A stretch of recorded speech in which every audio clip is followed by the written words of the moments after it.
4, 3, 2.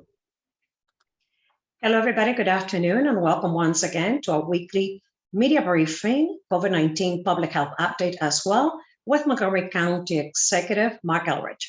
I'm Lorna Vigili, Hispanic Public Information Officer, and joining us today is Rich Madalino, who is the county's Chief Administrative Officer. Hello, as well as Dr. Earl Stoddard, who is Assistant Chief Administrative Officer, Sean O'Donnell, who is Program Administrator, Public Health Emergency Preparedness and Response for the Department of Health and Human Services, as well as Kimberly Townsend, who is a Senior Administrator for Communicable Disease and Epidemiology. Reporters, all of you should have permission to record, and if you do not, please utilize the chat to request it. With that, good afternoon to you, Mr. County Executive. Good afternoon and greetings from Ocean City. I'm here at the Convention Center attending the annual Maryland Association of Counties Conference this week.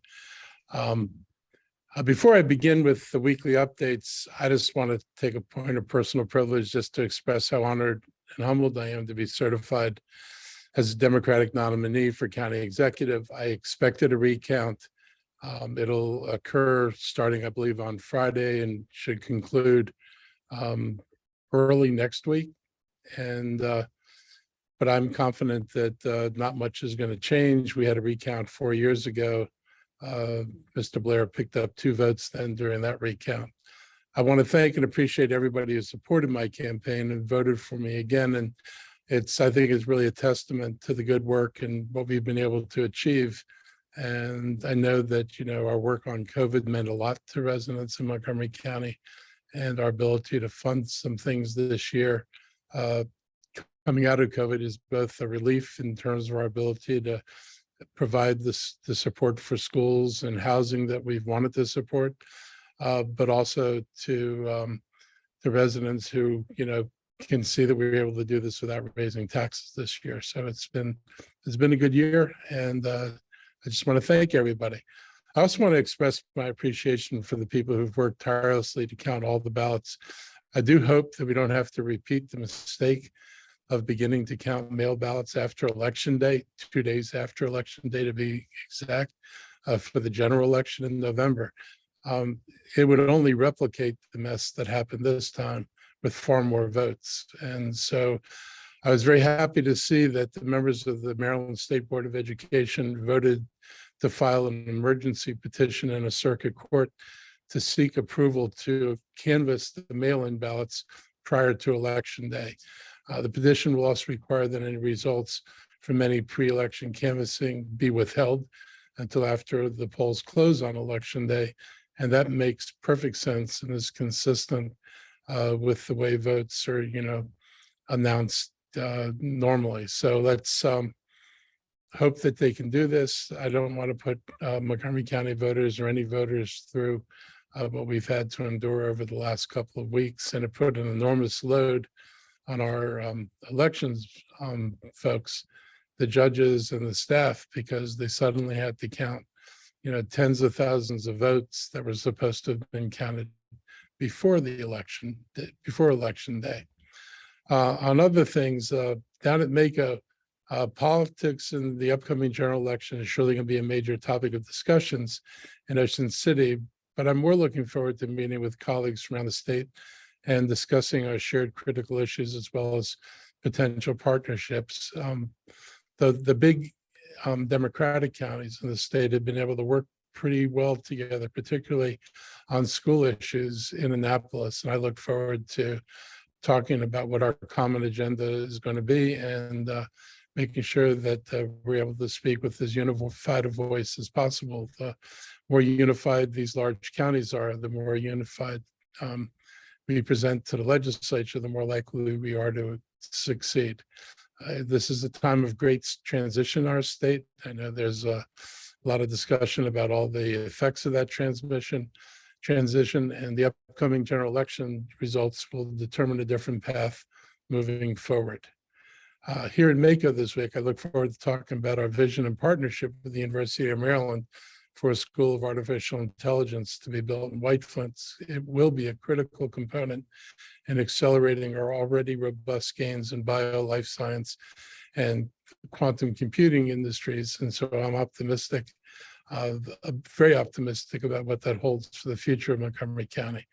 We're already seeing companies grow and expand and relocate to Montgomery County. DECA Biosciences started in an incubator and is breaking ground on 14,000 square feet of office space now. And another of our incubator companies, Arcellx, is expanding their Rockville operations by adding another 60,000 square feet of lab space. Horizon Therapeutics recently announced they're moving 192,000 square feet of East Coast manufacturing to the hub in Rockville. And Lentigen and Miltenyi Biotech is moving their US headquarters to the county from California, adding 130 new employees and expanding nearly 150,000 square feet. The success isn't limited just to our Life Sciences Center. This week, I attended the opening of the new AC Hotel by Marriott in downtown Bethesda. This hotel is at the intersection of Wisconsin Avenue and Montgomery Street, and it was formerly the home of the 2nd District headquarters of the Montgomery County Police Department. You'd never know that after you see what's in its place right now. It's a really beautiful building, a lot of work done to get this to happen. It's just another sign of progress and a good replacement for the police headquarters. Montgomery County is proud to be the corporate headquarters and home to Marriott, and we're thankful for their continued investments in our county. Excuse me. And Montgomery County has nearly $2 billion tourism industry employing thousands of workers. And the AC Hotel is welcome news and a good sign for this economic center. I think everybody knows that hospitality just got hammered during the pandemic. And during that time, the county's hotel occupancy rate fell to as low as 9%, but it's rebounded. And yesterday they gave a note on this that the occupancy of hotels in Montgomery County has come back to 80% today. So 9 to 80% is a big change, and looking forward to more good news to come. This week, Montgomery County earned a AAA bond rating from all 3 rating agencies. It's an incredible accomplishment, since only about 50 counties out of approximately 3,000 have earned a triple from Moody's, Standard & Poor's, and Fitch. And this year was a milestone as we earned a AAA from Moody's for the 50th consecutive year. And Standard & Poor's and Fitch have also been rating Montgomery County with AAA for the last 48 and 33 years, respectively. The distinction means Montgomery County is a top-rated issuer of municipal securities, and that our government has secured the highest credit rating possible by a local government. We achieved this rating due to our strong fiscal management practices that held true even in the face of the economic struggles brought on by the pandemic, inflation, supply chain disruptions, and of course, the staffing issues that we're experiencing along with everybody else out there.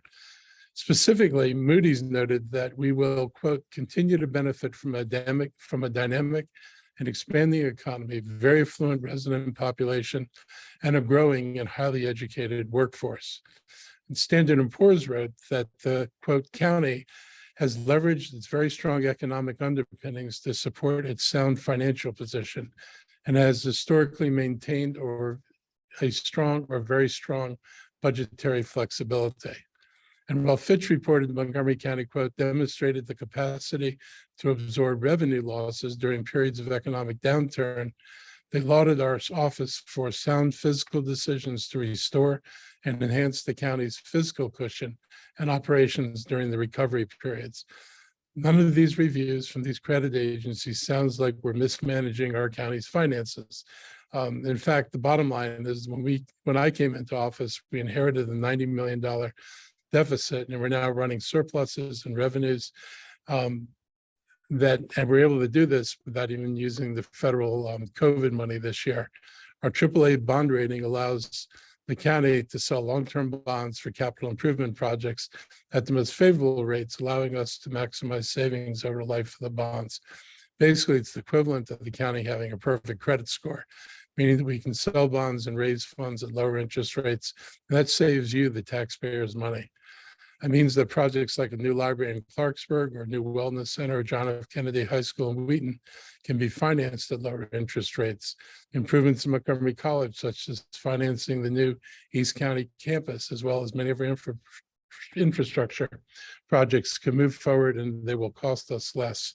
We're confident that we're going to have a successful upcoming bond sale due to these 3 rating agency reports. I want to thank the Department of Finance, Management, and Budget, all of the financial stewards throughout the county government on earning this achievement for 5 decades in a row in county. And today I asked CAO Rich Madalino to join our media briefing to talk more about what the AAA means for our government and our taxpayers.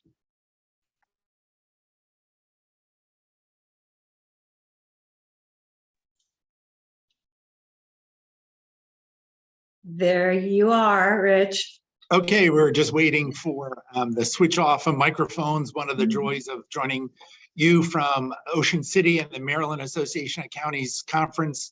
I'm here with not only the county executive, but many council members and leaders across county government in Montgomery County to share our good work, trade best practices with our colleagues from around the state.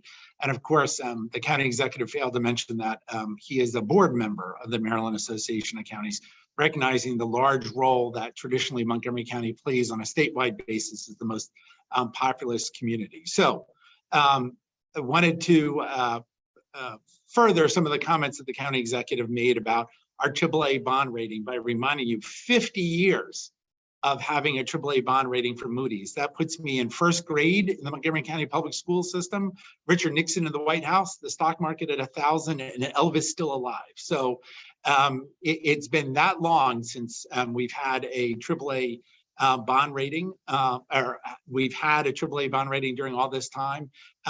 And it is a testament to the strength of our county, our management system, and our the strength of our local economy to have a AAA bond rating. Because, you know, when you look around the country with states and counties that have AAA bond ratings, many of them have it because they don't issue much debt.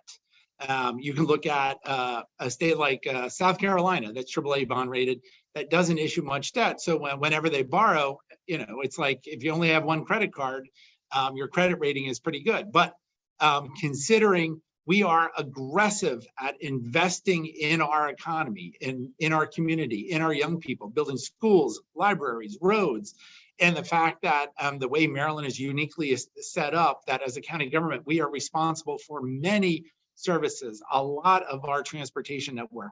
We are out there in the market issuing hundreds of millions of dollars of debt every year to build and support our community and our local economy. And still the rating agencies say this is a great investment. In fact, it is the best investment you can have in the country, which is why we will have, again, amongst the lowest interest rates that you can get this moment, which does do what the county executive suggests. It saves money for the taxpayers. And considering we're borrowing for the next 20 years, we issued 20-year bonds, it's not just the taxpayers of today, but it is our children and grandchildren, the people who will call Montgomery County home over the next 2 decades, who will benefit from the prudent decisions of this administration, this council, to make sure we continue to be in the best position. You know, when you look at some of the numbers and some of the language that the rating agencies put out, Standard & Poor's talking about the county's very strong property wealth and income levels, robust local job market, and access to the greater capital region.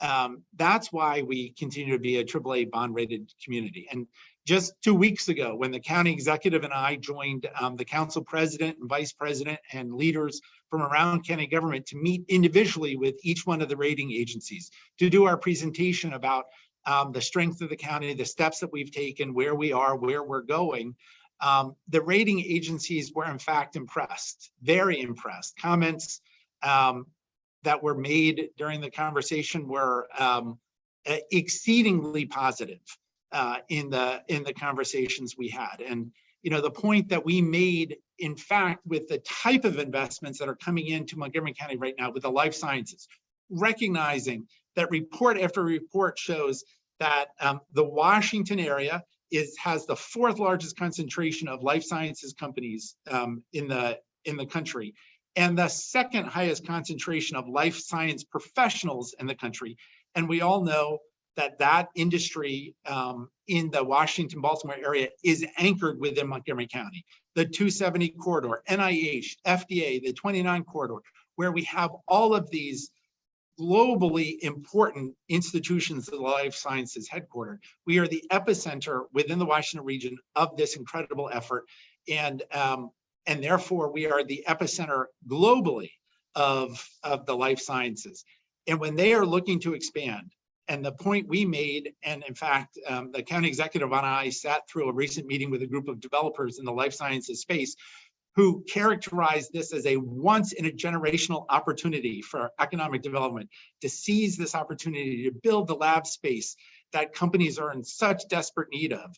Lab space that when the county executive walked into office 4 years ago, we couldn't get private sector entities interested in building or locating in Montgomery County. Now they're knocking down the doors in order to get the space available in Montgomery County. 3.5 million square feet currently under development, under construction, or in the planning process of lab space. What is so critically important and different at this moment of time about lab space is it actually requires workers to be in the lab to do the work. It is a work that does not lend itself to virtual working arrangements. So while buildings around the region and around the country that were built as office spaces are only available or only filled 1, 2, 3 days a week, lab space will have people in there working every day, day in and day out on their experiments. So the beauty of it is, in the traditional way that you think of the multiplier effect of this effort, you have people who will be coming there for breakfast, for lunch, for shopping after work, for getting together for dinner. So when you see these new buildings going up along the central part of 355 in the North Bethesda area, in the Shady Grove area, these are places where people will be coming to work on a daily basis. And that is so important for, again, what I was saying, the multiplier effect as they support other businesses, grocery stores, restaurants, dry cleaners, that also help spur the local economy, and which has been a hallmark of our community for decades. So it's an exciting time, and we are reorienting county government in order to make sure we are there to quickly move to seize this moment. Meeting with, and the county executive has been meeting with the local utilities to try to make sure we are all together. When a company wants to move forward with a project, we can help deliver that project through the planning and permitting process as quickly as possible, because we know this is a unique opportunity that we may not see for decades to come. When you look at the footprint and of this development, and we said this to the rating agencies, with 3.5 million square feet just currently under construction, development, or in the planning process, that's roughly equal to the footprint of Amazon going into Arlington County. So we competed, we tried to get H2Q, Amazon's second headquarters in the county. Arlington County beat us out on that, although we're still getting plenty of people in Montgomery County working at Amazon and their H2Q. That actually the investment that's happening in the life sciences in Montgomery County just over the last several months equals Amazon's footprint in Arlington. So it is an enormous impact. And you see that by crane after crane after crane as you drive around the county, especially in the 355 corridor. And you partner that with the investment of the hospitality industry. The county executive mentioned Marriott's new international headquarters. Choice is moving their international headquarters down the pike to Pike and Rose. We have the greatest concentration of hospitality headquarters in the country. So it's another area of private sector expertise and leadership that we are looking to partner with and make sure they have the tools to grow over the next few years and decades. So it's an exciting time, and you can see that with the enthusiasm with which the rating agencies put out their press releases in support of, again, not just the robust local economy, the steps that we've taken but the outstanding, I'll quote S&P again, sophisticated management team of the county government that works with a comprehensive set of formalized financial policies and practices, in addition to a very strong institutional framework. So again, Wall Street's watchdogs are very careful to monitor how local governments and state governments are behaving. And year after year, administration after administration, we are singled out as amongst the best in the country. And our taxpayers, our residents, and the businesses that call Montgomery County home all benefit from that. And it's exciting to see that once again be recognized by the rating agency. So thank you for letting me come on, and we're happy to answer questions for you about the AAA bond rating at the appropriate time during the press conference. Thank you, Ms. Madaleno. Members of the media, we're going to open it up right now for Q&As regarding the AAA bond rating for the CAO and or the county executive. Reporters, any questions?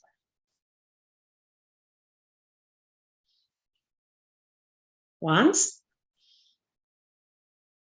Twice? Okay, I guess we can move forward with a public health update. Mr. County Executive.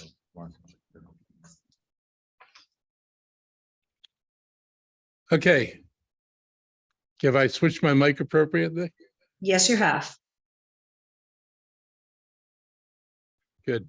So back to COVID-19.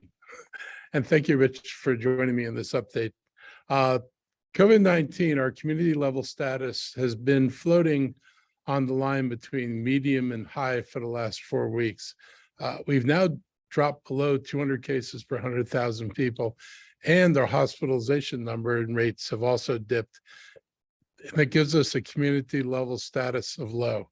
There is not a lot of difference between these different states of being, but we're happy to be in low for now, and hopefully this will maintain itself. I know a lot of people are expecting a spike as kids come back to school and people return from vacations, but better have that spike coming off a lower point than having the spike come off a higher point. The numbers are encouraging, but I will say that, we continue to lag in people getting their boosters, and that remains a problem. Our data shows that vaccination and vaccination plus getting the boosters makes a real difference in outcomes for people who get COVID.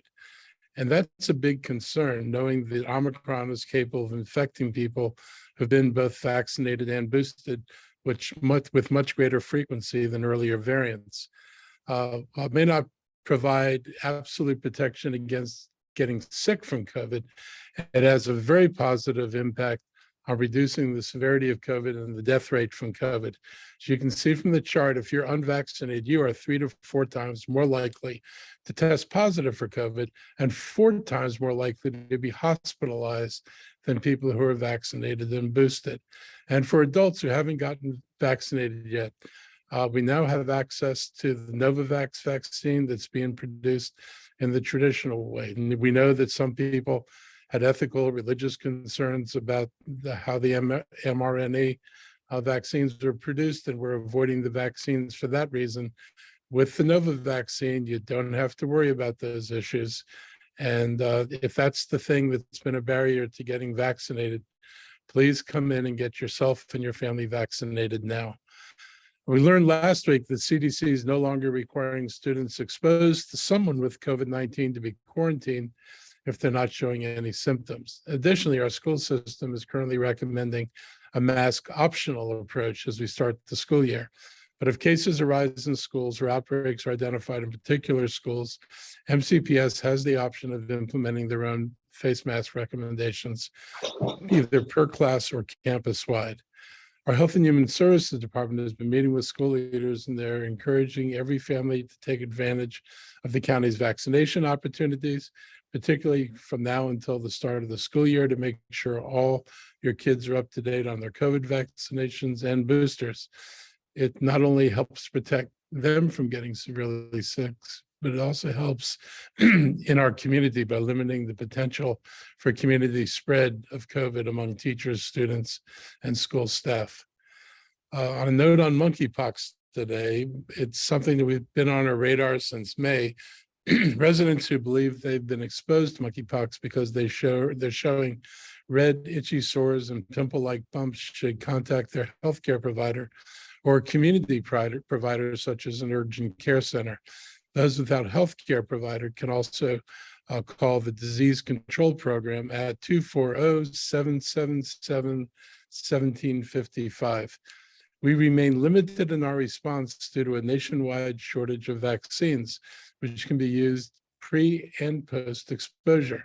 We've been in contact with patients that the state tells us have tested positive and their close contacts through contact tracing. We're currently building a pre-registration list that's now got close to 2,500 names attached to it. When more vaccines are available, we can contact people and get them quickly scheduled. This is a 2-dose regimen, and to pre-register for this vaccination, please visit montgomerycountymd.gov/MPX. This upcoming Monday, August 22nd, the County Health Department leaders will be hosting the first in a series of virtual town halls focusing on monkeypox, also known as MPX. It will cover prevention, treatment, clearing up misinformation that's been linked to the community health threat. Attendees will also have the chance to ask questions and share concerns about MPX. And that event can be seen live on Montgomery County's Facebook page on County Cable Montgomery. And if you miss it, we'll have a replay of the entire event available soon thereafter. We hope you'll join us for this very important town hall.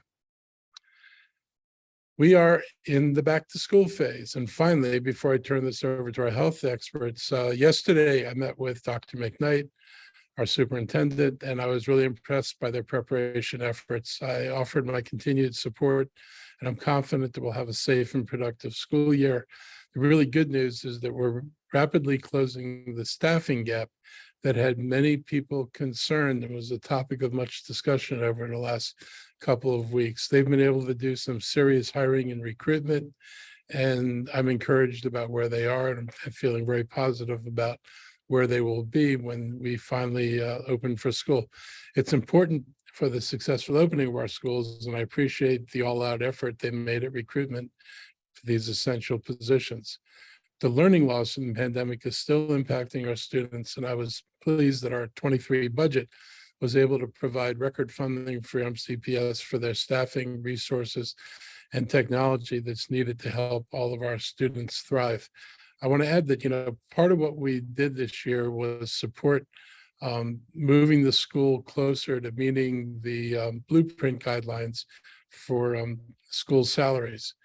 That's a big issue in recruitment, and it's important that we be competitive. And they believe that the improvements in teacher pay have helped them in the recruitment effort they're making now. I encourage all of MCPS parents and students to please participate in the upcoming back to school fair at Westfield Wheaton on Saturday, the 27th, August 27th, from 10 a.m. to 1 p.m. It's a free event, and it's an opportunity for families to learn about the school system as well as county programs and services. And we'll also be providing a free COVID-19 vaccination clinic, COVID rapid tests, and critical information for the health and safety of the students and their families. So if you're a parent and want to get more information about what's available and the programs that are in the schools, please come to this event this Saturday, Saturday the 27th. And thank you all, and I'll turn this over to Sean for his update. Thank you, Mr. County Executive.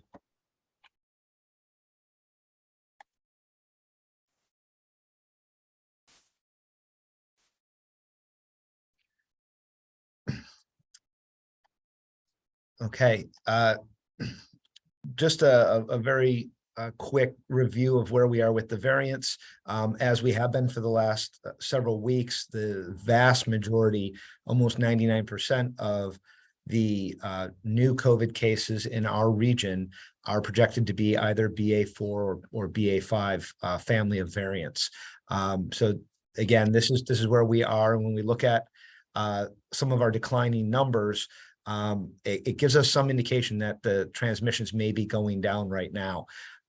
Again, we do know when people return from vacation and when they go back into school settings that there's more contact between people, and so we'll continue to emphasize testing as an important way to determine the safety of going back into these settings. In general, the CDC has updated some of their guidance and is de-emphasizing screening testing for the general population if you're not symptomatic or you haven't been exposed. But there are some times in certain settings when that does make some sense. And we are in planning communications with our partners at MCPS about different ways to get test kits out to the community so that families can test before they go back to school. We also have seen the numbers for the hospitals dip down. We actually asked our data team to expand one more decimal place, and they did that a few minutes ago. That does actually show that we've dipped below that 10%. But again, these are likely to fluctuate a little bit as we go forward. And it's why we emphasize that these are helpful pieces of information. The CDC's guidance works, largely across the entire nation, but needs to be interpreted by local communities as to how it impacts those communities. Looking specifically within our hospitals, we have seen decreases in the number of individuals who are with a COVID diagnosis in acute care beds, as well as in the ICU. We're hoping that those trends continue to come down.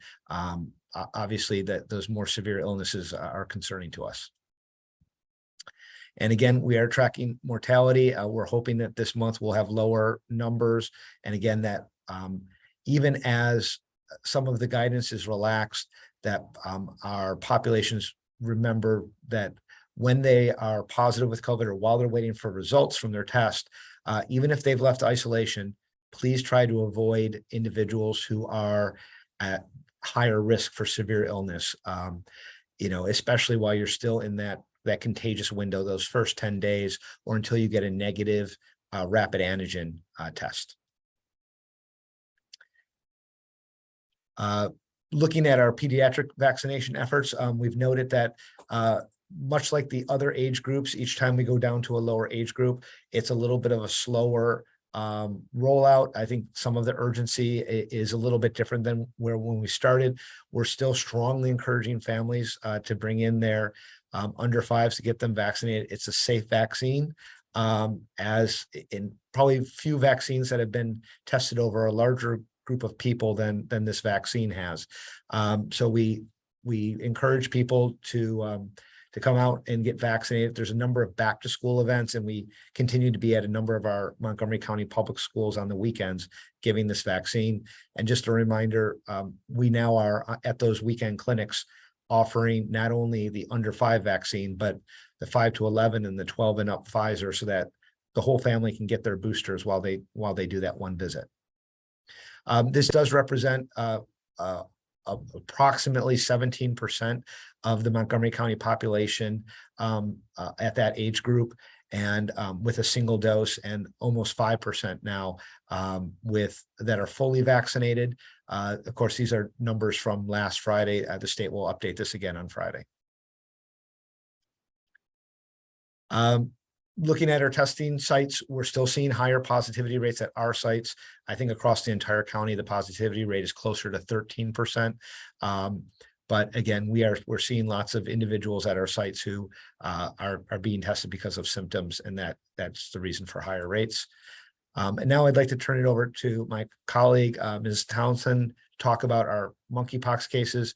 The data that I'm sharing on the screen right here is from yesterday's totals. I know that this has already been updated for today, so urge our friends in the media to look at that link, at the CDC link for today's data. These numbers are changing fairly quickly from day to day. Thank you. Good afternoon.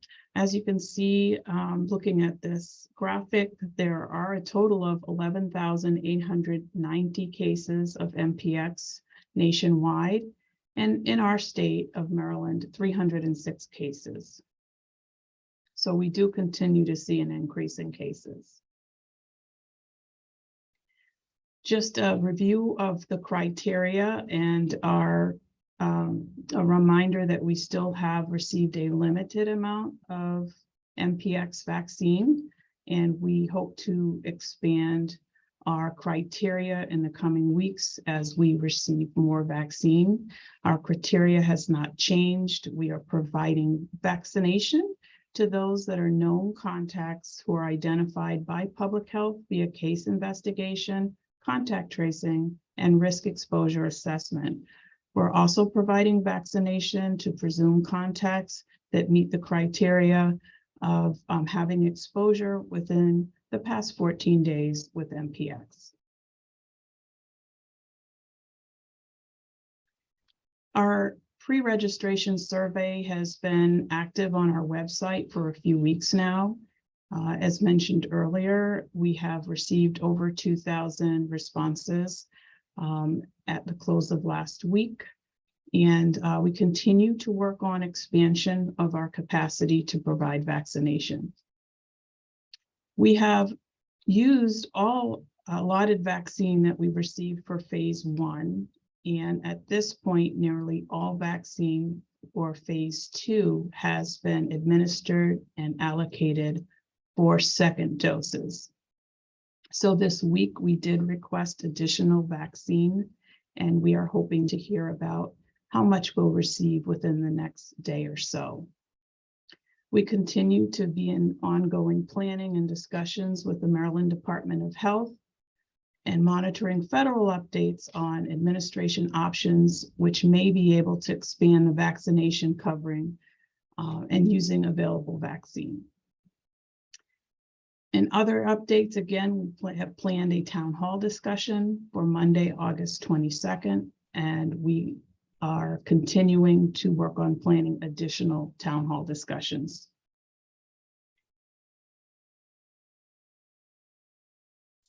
Okay, I think that is the updates we have. I wanted to add one other thing, that on our county's MPX page, there is not only we continue to update the information as we learn more about MPX and more shared from the CDC and our state partners, but one of the links that you can open up there asks, how can I get a monkeypox vaccination?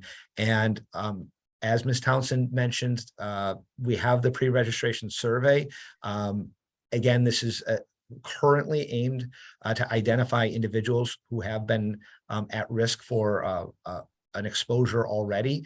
But we want to mention that this survey is also available in all 7 of the county supported languages. So we're working with our partners to help get that out to more people so that, again, we know how to contact them when we have more vaccine. And then as the criteria are expanded, we'll also expand that on the survey and notify the public as well that we've expanded the criteria. Dr. Stoddard, do you have any additional comments you would like to add? Yeah, just a couple. So if you've been paying attention to the news, you will know that the United Kingdom became the first country to approve the bivalent COVID-19 booster. So that's a original strain mixed with, it's actually BA1 that they've approved in the United Kingdom. We expect that ultimately that will be available in the United States in either September or October, because the federal government, I believe wisely, asked the manufacturers to go back and actually use BA5 as the Omicron variant that is available in the bivalent vaccine that they'll be using in the United States. The companies agreed to do that, and they're going back, and the United States has already purchased a large quantity that will be distributed as soon as it's available from the manufacturers, hopefully again in September or October. I've seen some questions online about whether it's prudent to get a booster from the original strain now or wait for a booster when it becomes available with the bivalent.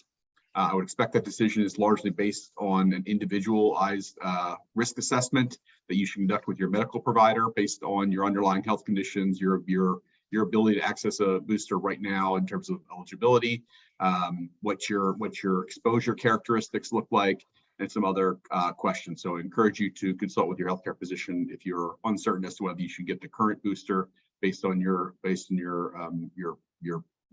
profile, or wait until the bivalent booster is likely available over the next 6 to 8 weeks.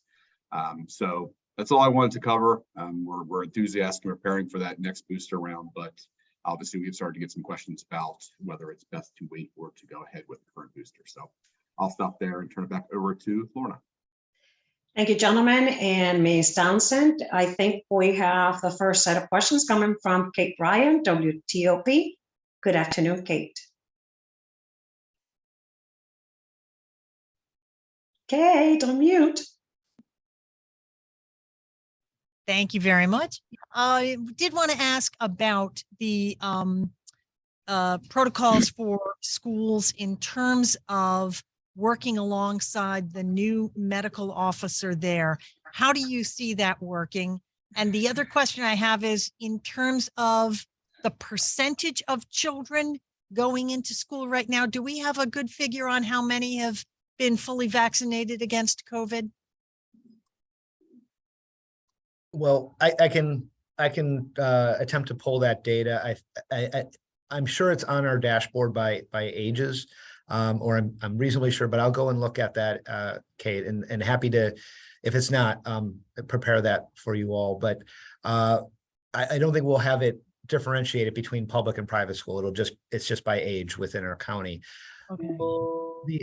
The question about the chief medical officer within MCPS, I can tell you that Dr. Bridgers, our health officer, is in conversation with her almost every day, especially as they're working. There's been some updated guidance from the state recently, and we saw that late last week, the CDC also updated their guidance related to K-12 and early childhood education centers, or childcare, as we often refer to them. And so we're working to ensure that as we implement this updated guidance, we're consistent and, we're tracking what the CDC is recommending versus what the state's recommending. Very, very similar guidance between the two of them. So we are working through that. And then just remind you, of course, that that is, of course, guidance, and MCPS can elect to do, how they want to implement that guidance and what protective measures they'd like to do. We are recommending a layered protective approach. I know Dr. Bridgers has mentioned that often on this call. So again, the private schools, the public schools, and the childcare community, they all will share this updated guidance. I know they can see the CDC guidance on the website, and the Maryland Department of Health and the Maryland State Department of Education have already distributed their guidance to all of these partners already. So I'm sure they've already been looking at that and determining how to implement.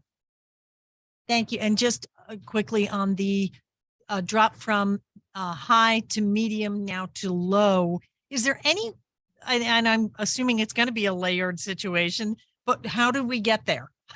How do we get to that low category? Well, as you saw from the chart, one of the key, there's three key stats that the CDC uses. And again, I'll be honest, the CDC needs to use nationwide certain metrics that are available to them in every community. A lot of communities have different information surveillance tools that they can use. This just happened to be what the CDC has available for every community. When our transmission numbers from PCR tests went below 200 per 100,000, that was the first step that moved us into medium, or the possibility of low. When the hospital numbers came below 10% of their staffed inpatient beds having a COVID case, and 10 or fewer new patients per 100,000 average per day. That was all three of those things aligned, and now we're in the low. But you can see from what we shared, we are right on the edge there. We could easily go back into medium tomorrow. Now, these are 7-day averages, so it's not as prone to those little fluctuations.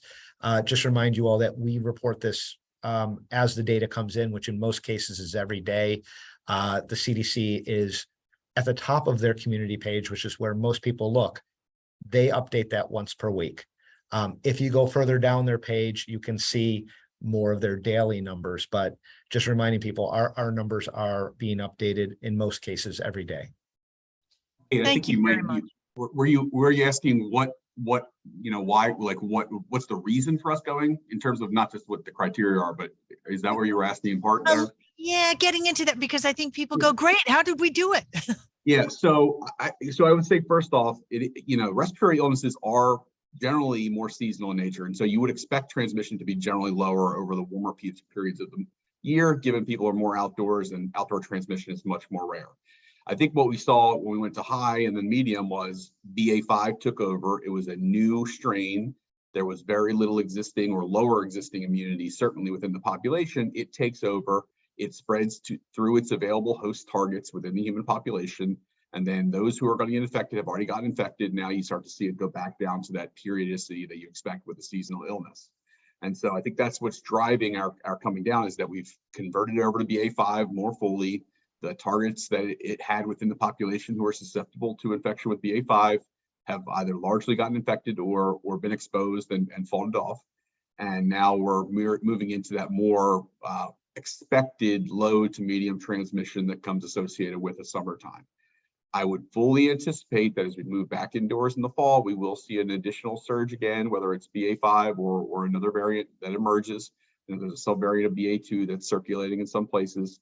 And so I think it's the abnormal thing was for us to see high transmission over the summer, and that was largely because BA.5 took over.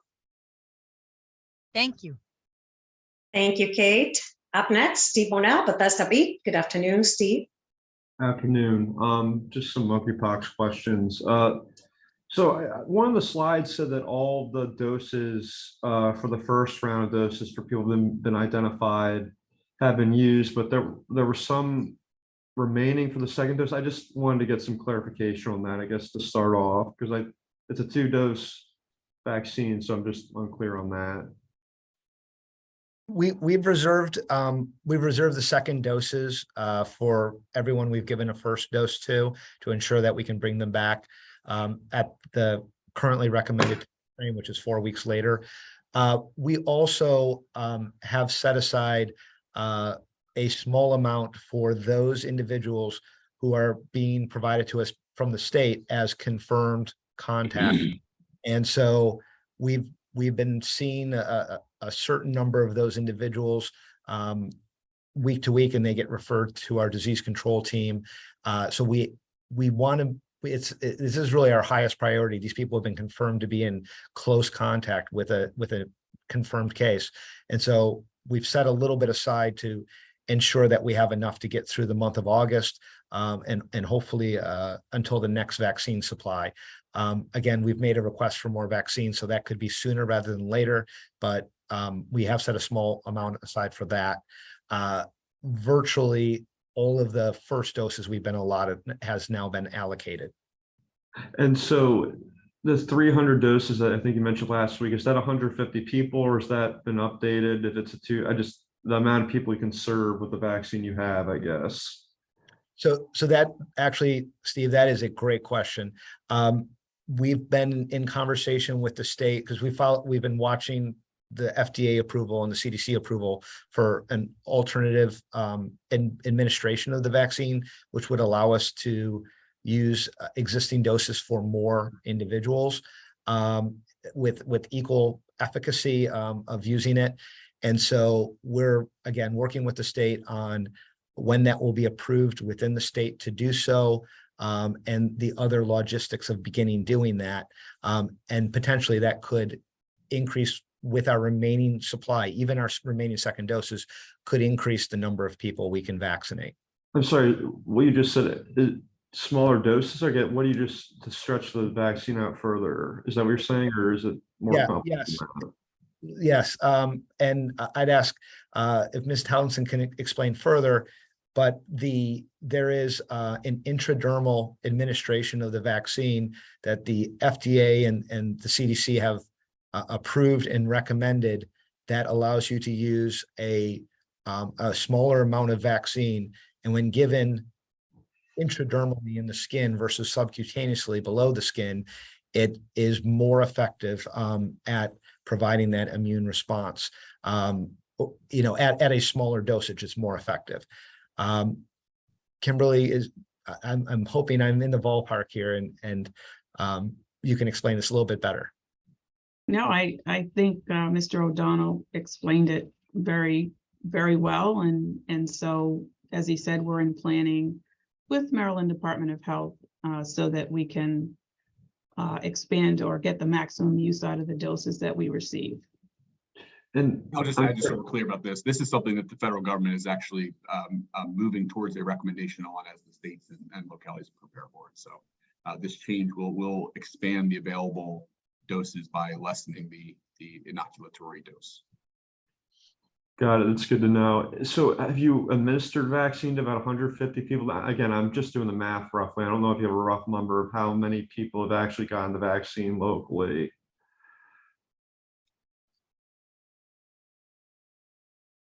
Kimberly, do we have the, I know it's more of an estimate right now than a hard number, just because it's changing every day as we administer it. Right. I think our estimate last time was closer to 400, and that some of that includes second doses, but mostly first doses. Okay. You obviously are asking the state for more vaccine. Have you asked for a specific amount, I guess? Yes, we've requested 2,000 additional doses. I'll be honest, I don't know if I don't have the total that the state has available or the timetable at which they might get more vaccine. So it would depend on both of those. But we believe that we'd be able to vaccinate easily that many people based on the criteria. And of course, we hope to be able to expand the criteria as well.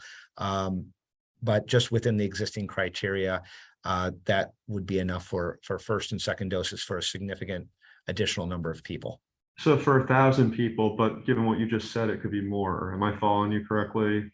That is correct. And that may be if that amount is not available, and of course, we're one of many counties in the state who are looking for more vaccine. If that level of vaccine is not available, again, that may be part of the move towards doing the alternative administration of the vaccine. And do you get, obviously with COVID, it was different because it was a new vaccine, obviously ramping up the supply early months of the pandemic. Is this more so just pivoting? I guess this is more the federal and state government, but pivoting to make more of this vaccine? Or I guess, what have you heard from state partners in terms of getting more doses in that respect? Yeah, my understanding that is this is a federal supply process. And so the federal government is contracting with the producers of the vaccine. And, you know, it's not limited to our country. It's a lot of countries are, again, trying to obtain this in much larger quantities than they've needed in the past. The manufacturers don't typically make a ton of monkeypox virus vaccine because monkeypox hasn't spread in this way before. So I do know that the federal government in July made an order of 2.5 million additional doses. And obviously it just takes the manufacturer time to ramp up their production capability to produce those, given that you need specialized laboratories and facilities to produce it. It's helpful. Thank you, everyone. All righty, thank you, Steve. I do not see any more requests for questions from members of the media on the chat. Reporters? I have one. Who is this? Oh, can you identify yourself? Kalan? Tansi Yeah. Wamuk? Go ahead. Hi, sorry about that. Just switching gears real quick. This is Callan Tansel-Sudeth from WAMU and DCist. I'm wondering, County Executive Elrich, if you have, what is your response to David Blair's request for a recount? He has a right to request a recount. So he did what he's perfectly entitled to do. Okay, So- and Fine with me. have you been given any insight from the Board of Elections into a timeline for how long it will take? But nothing's precise. The sense we got was that they would start counting on Friday, they would count on Saturday. Whether they count on Sunday is not known necessarily. But if they don't count Sunday, they definitely count Monday. It should be finished early in the week, but I don't think anybody's certain about how fast they'll be able to go through them. So I'm pretty certain that by Wednesday we'll have a result. I heard an earlier day, but I'd rather just say I hope by Wednesday. Great, thank you very much. And I just want to add one thing. When I was talking earlier, I made a mistake I've made a couple of times. I was referring to the Board of Elections and I said Board of Education. The State Board of Elections has petitioned the court to allow the early counting of the ballots in the general election, not the State Board of Education, which would no doubt be ignored by the court were they to file the same thing. So I just wanted to be clear about that. Thank you, Mr. County Executive. Thank you, Callan, for your question. Reporters, any more questions for the County Executive or the other officials? No? Okay, going once, going twice.